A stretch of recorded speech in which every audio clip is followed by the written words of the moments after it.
अमेरिकी अर्थव्यवस्था अब बिल्कुल मंदी के मुहाने पर खड़ी है? क्या ट्रंप की नीतियों की वजह से अमेरिका पर बड़ा आर्थिक संकट आने वाला है?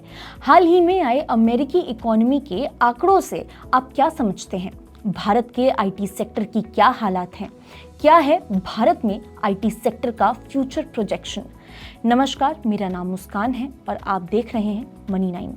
दरअसल हाल ही में मूडीज एनालिटिक्स के चीफ इकोनॉमिस्ट मार्क जेंडी का कहना है कि अमेरिकी अर्थव्यवस्था बिल्कुल रिसेशन के किनारे पर खड़ी है। उन्होंने सोशल मीडिया पर पोस्ट करके साफ लिखा है कि पिछले हफ्ते जो इकोनॉमिक डेटा आया है वो परेशान करने वाला है। कंज्यूमर स्पेंडिंग बिल्कुल स्टैग्नेंट सी हो गई है। मैन्युफैक्चरिंग और कंस्ट्रक्शन श्रिंक कर रहे हैं। नौकरियां कम होने का खतरा मंडरा रहा है और ऊपर से महंगाई फिर से बढ़ती हुई नजर आ रही है। यानी आम लोगों के लिए खर्च करना मुश्किल होता जा रहा है। सरकार के पास भी इस बार इकोनॉमी को बचाने के लिए बहुत कम विकल्प बचे हुए हैं। लेकिन इसी बीच टेक्नोलॉजी सेक्टर के लिए जेंडी ने एक पॉजिटिव बात भी कही है।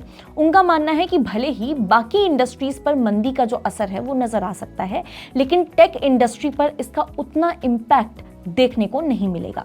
कारण एआई और ऑटोमेशन की डिमांड लगातार बनी हुई है।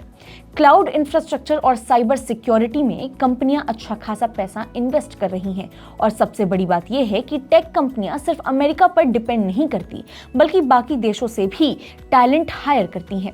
इसके अलावा इस सेक्टर में गवर्नमेंट और बड़ी टेक कंपनियां डिजिटल ट्रांसफॉर्मेशन पर इन्वेस्टमेंट कंटिन्यू रखेंगी।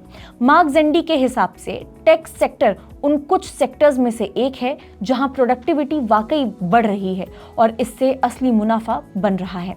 हालांकि इसके साथ ही उन्होंने बीआई से बात करते हुए ये भी कहा कि अमेरिका की ये जो स्ट्रिक्ट इमिग्रेशन पॉलिसीज है टेक इंडस्ट्री को नुकसान पहुंचा सकती है। अगर ग्लोबल टैलेंट जैसे कि एआई एक्सपर्ट्स, सॉफ्टवेयर इंजीनियर्स और डेटा साइंटिस्ट को आसानी से अमेरिका में एंट्री नहीं मिलेगी तो ग्रोथ पर बुरा असर पड़ेगा। उन्होंने लॉ मेकर्स से अपील की है कि उन्हें ग्लोबल टैलेंट को रोकने पर ध्यान देना चाहिए। जेंडी ने आगे कहा है कि ये किसी से छुपा नहीं है आखिर क्यों अमेरिका की इकोनॉमी स्ट्रगल कर रही है।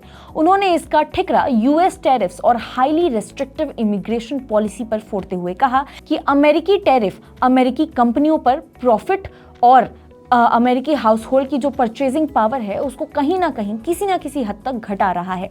इसके अलावा फ्यूअर इमिग्रेंट्स का मतलब है कि अमेरिका की जो इकोनॉमी है उसका साइज छोटा हो रहा है।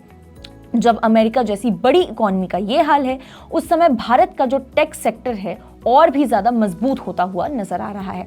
हाल ही में आई नेस्कॉम की एक रिपोर्ट के मुताबिक फाइनेंशियल ईयर 2025 में भारत का जो टेक सेक्टर है 5.1% की रफ्तार से बढ़ेगा और अगले साल यानी कि फाइनेंशियल ईयर 2026 में अगर बात करें तो इस आंकड़े के $300 बिलियन के पार कर जाने की उम्मीद नजर आ रही है। इसका बड़ा हिस्सा सॉफ्टवेयर एक्सपोर्ट से आता है जो अकेले ही $224 बिलियन तक पहुंच सकता है।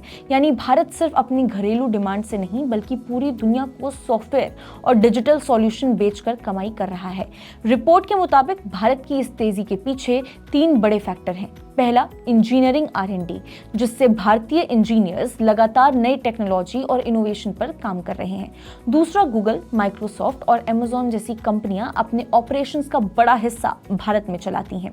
और तीसरा, एआई का तेजी से अपनाया जाना, खासकर जनरेटिव एआई जो खुद से डिसीजन लेकर काम कर सकता है। तो भारत अमेरिकी ट्रेड वॉर के बीच दोनों देशों की इकोनॉमी की ये जो तस्वीर है, एक तरफ अमेरिका मंदी की दहलीज पर खड़ा है और लोग वहां खर्च करने से डर रहे हैं, तो वहीं दूसरी तरफ भारत का टेक सेक्टर नई ऊंचाइयों को छूने की तैयारी में है। टेक सेक्टर में एम्प्लॉयमेंट को लेकर कई जगह से ये ले ऑफ की जो खबरें हैं वो सामने आ रही हैं। इस साल करीब 1.26 लाख नई नौकरियां टेक सेक्टर में जनरेट होने का अनुमान है, जिससे टोटल टेक वर्कफोर्स जो है वो 58 लाख तक पहुंच जाएगा। अगर आप TCS, इन्फोसिस या फिर HCL टेक जैसी बड़ी कंपनियों की रिपोर्ट देखेंगे तो पता चलता है कि क्लाइंट्स ने फिर से इन्वेस्टमेंट बढ़ा दिया है। यानी टेक कंपनियों की 5 उंगलियां फिलहाल घी में नजर आ रही हैं। आपको हमारी ये स्टोरी कैसी लगी हमें कमेंट करके जरूर बताएं। ऐसी ही और वीडियोस के लिए देखते रहिए मनी 9। ग्लोबल संकेतों के दम पर कैसे खुलेंगे हमारे बाजार? क्या कह रही हैं खबरें और ब्रोकरी रिपोर्ट्स? किन शेयरों में बनेगा पैसा? बाजार खुलने के बाद क्या खरीदें, किन शेयरों को करें पोर्टफोलियो से बाहर? कैसा रहा बाजार का दिन भर का कारोबार, कैसे तैयार करें कल के बाजार की स्ट्रैटेजी, इन सब सवालों के जवाब जानिए मेरे साथ ओपनिंग बज और क्लोजिंग बज में इन वक्त पर सिर्फ मनी 9।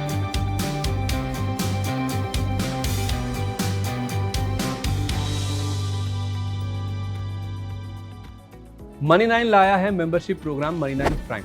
अब आपके दिमाग में कई सारे सवाल होंगे, मसलन आखिर क्या है ये मनी 9 प्राइम, आपके लिए यानी दर्शकों के लिए इसके क्या फायदे हैं, और एक बड़ा सवाल ये कि मनी 9 प्राइम से आखिर जुड़ना कैसे है। तो इसकी पूरी जानकारी हम आपको देने जा रहे हैं। मनी 9 प्राइम में 3 प्लान होंगे, इकोनॉमी, स्टैंडर्ड और वीआईपी। तो फटाफट ज्वाइन कीजिए YouTube पर मनी 9 प्राइम। ज्वाइन करने के लिए मनी 9 के YouTube पेज पर जाइए, होम पेज पर मिलेगा ज्वाइन बटन, इसे क्लिक करें, अपनी पसंद का प्लान चुनें और बस हो गया, अब आप रहेंगे सबसे आगे।